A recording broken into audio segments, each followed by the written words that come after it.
Hello, my name is Fred David. Thank you for being here. I'm co-author of this strategic management textbook, published by Prentice Hall, widely used around the world. It has been used at more than 400 universities across the globe. Thank you for studying strategic management using this book. Hope you're finding it to be very skills-oriented, how-to-oriented, practical-oriented, in terms of revealing how businesses are actually doing strategic planning. My co-author and I put together a series of 11 short videos to reveal the overall importance of each chapter. And this segment focuses on Chapter 7. Chapter 7 is our first chapter in the book that enters into the need to implement strategies effectively. You know, there are 3 stages in strategic management: formulating, implementing, and evaluating. Even the best formulated strategies are doomed if they're not effectively implemented. So Chapter 7 focuses on management issues related to implementing strategies.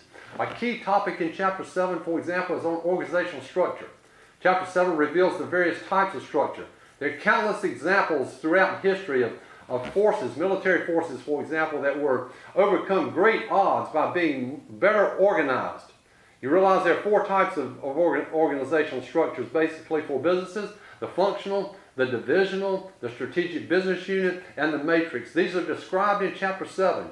Advantages and disadvantages of each. I'd hate to know that we're going to have to compete against a firm that's better organized than we are.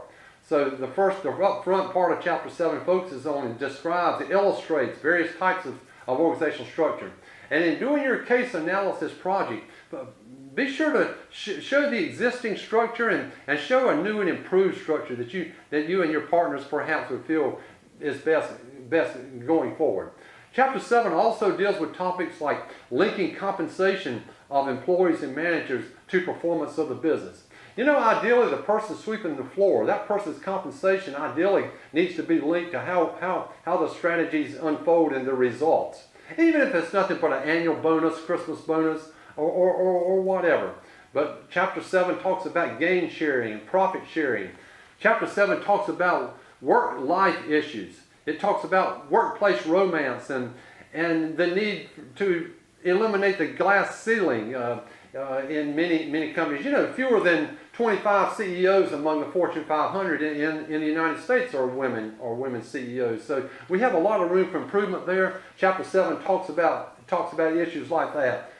Chapter 7 talks about corporate wellness and the trend towards firms wanting to hire and wanting their workforce to be healthy, and that they found they're much more productive. And any management issues related to implementing strategies, Chapter 7 is all about, including organizational structure and organizational culture, and managing conflict, and assuring diversity across gender. And all these topics are covered in Chapter 7, which are vitally important because, as Vince Lombardi said, the best game plan in the world never blocked or tackled anybody. Somebody's going to need to fire out of bed every morning at 7 and put in a good 7 to 14 hour day and know what's in it for them. And all this is described in Chapter 7 about motivating, energizing employees and managers. Thank you for being here today. We're going to move on shortly to Chapter 8, which is going to look at marketing and finance issues related to implementing strategies. Because, again, even the best formulated strategies are doomed if they're not backed by effective marketing and finance and management. And just Chapter 7 focused on the management issues. Thanks for being here today. It's good to see you. Stay with us here. We're going to look now at Chapter 8 for a moment.